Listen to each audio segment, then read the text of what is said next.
Trade links between the U.S. state of Washington and China are getting very strong, and the Boao Forum for Asia highlights that growing interdependence. More than 300 business leaders and government officials took part in the first ever North American-hosted summit. Casquejo has our story.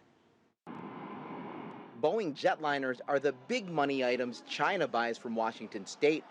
But it's not just airplanes. A Washington Council on International Trade 2012 study found exports from the Evergreen state to China were up a whopping 230% since 2004.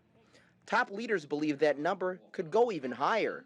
There's still great demand for products and services that meet the needs of the Chinese people, whether it's in medical devices, food, processed food, to clean energy equipment, to environmental services, environmental cleanup services and equipment.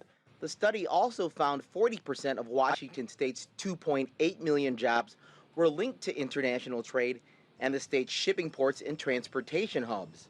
The state's top leader wants to make it clear that while Washington welcomes the products coming in, it wants direct foreign investment from China, too. There's kind of a misconception that it's difficult to bring Chinese capital here to make investments through security issues. It really is not. The vast majority of all foreign investment from China is welcome and can pass through any screening that people have to go through. But money isn't the only thing that matters. As this gathering of industry leaders and government officials at the Boao Forum comes to a close, some believe that lowering trade barriers between the two countries can help solve some of the world's biggest problems. Former Microsoft executive Edward Jung is one of the founders of Intellectual Ventures, a top 5 holder of U.S. patents.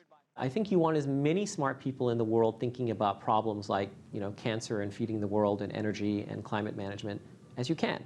And throwing up artificial barriers that prohibit them from interacting or sharing their best practices seems like a very short-sighted thing to do. Part of the message officials here want to reinforce is that by calling for more cooperation across the Pacific, both through business and government, the entire globe can benefit. Casquejo, CCTV, Seattle.